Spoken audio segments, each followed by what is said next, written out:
Alright, so here we go again. I know I said I was gonna wait for the next PV before I make another reaction video or another analysis, but after thinking more about this game, I kind of want to talk more about it.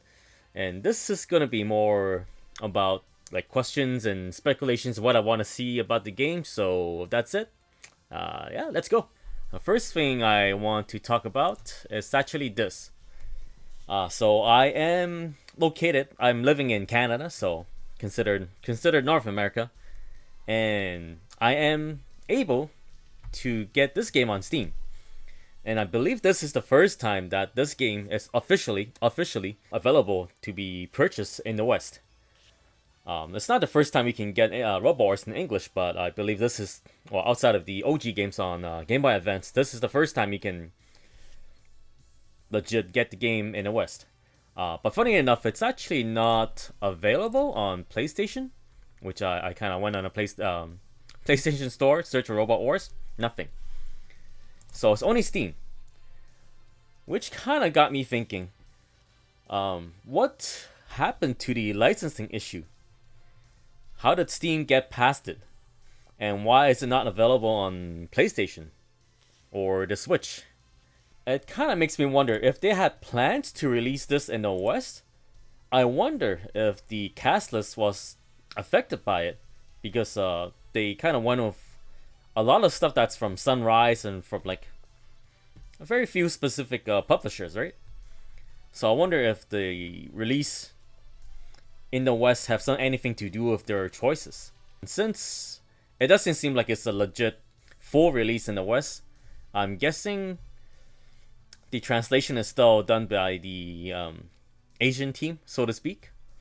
It will be the same as the Asian version. So while it's good that we're getting English subtitles, I can't say I'm very confident in them. I still haven't played one of these in English. All the Robo Wars I've played is actually in Japanese.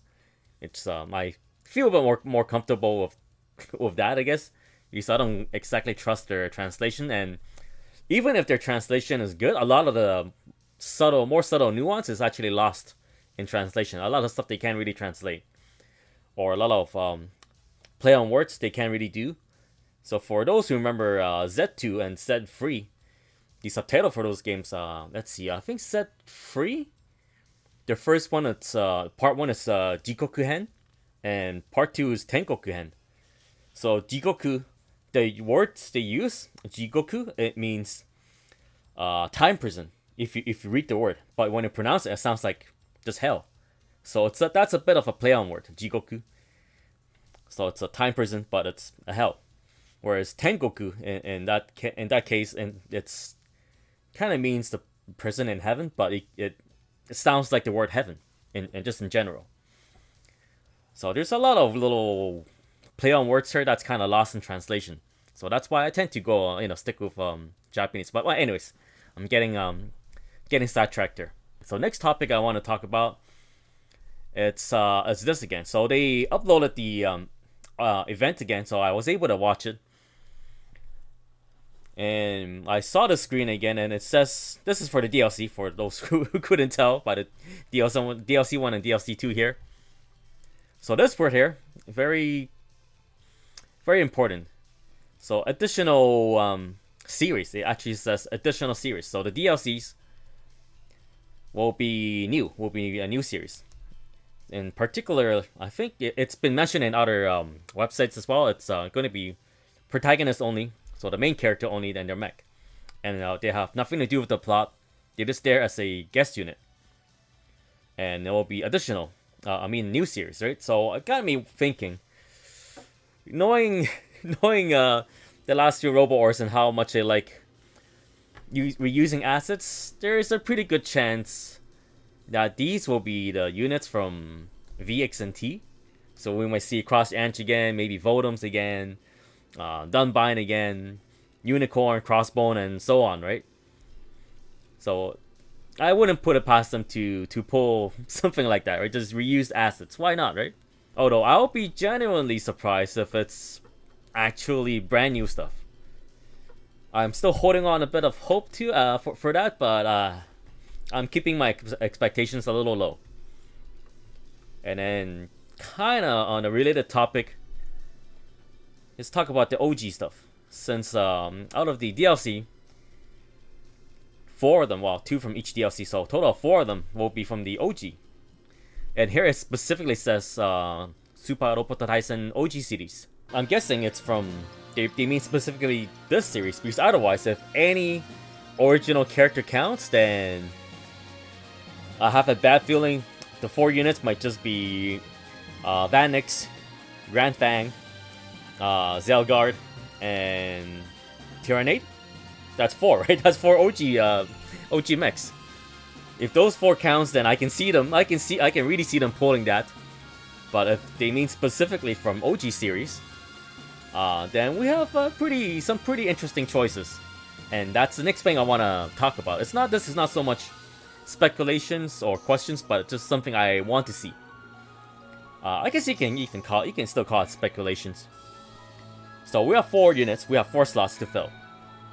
Which OG mech it's iconic enough or it's fitting enough to be included in the 30th, well, into Europa or celebrating their 30th anniversary.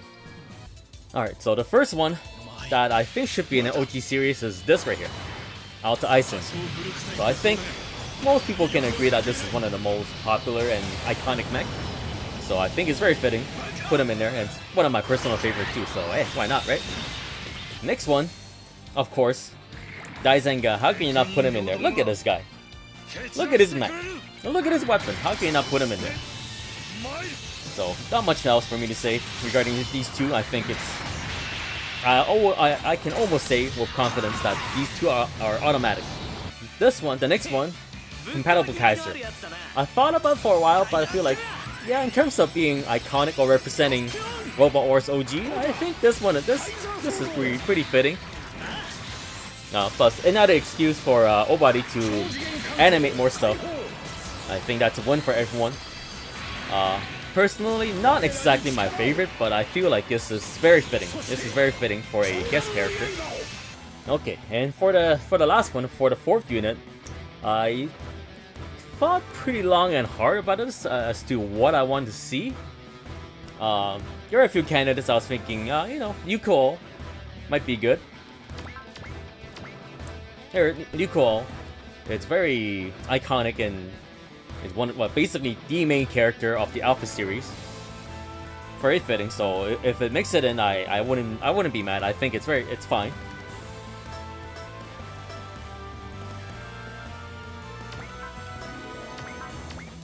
I've also considered Axel and Soulgain.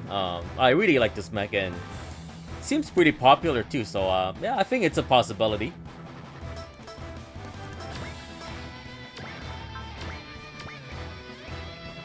Ground Zone and Shu, I would love to see it. I love this thing.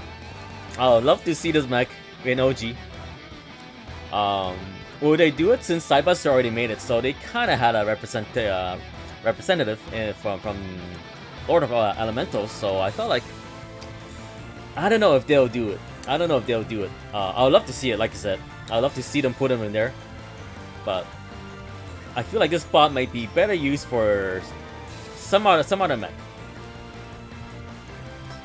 And then it came to me, what if I don't focus on the mech, but instead, which character, which pilot deserves some recognition? And then it came to me, there is one person who kind of embodies the mentality, who embodies the spirit of crossover, going to parallel universe. So who am I talking about? I'm talking about Gilliam Yeager. This man has been in so many games, from Hero Senki to the Dodgeball, and then to the Winkysoft era Robot Wars, and then now to OG. So I feel like from a lore perspective, this guy means a lot. He means a lot to this franchise. So I feel like it's only fitting the 4th OG spot should go to him and the guest bench to RV. And the fact that he pilots the guest bench, it's kind of fitting too. Because we kind of need a more iconic OG mech in this game, right? So I know it's not exactly the classic guest bench, but it's still one of the variations from it, so I think it's fine. Yeah, if you really want, just give him a regular one. I'll be okay with that as long as him as a pilot is in the game.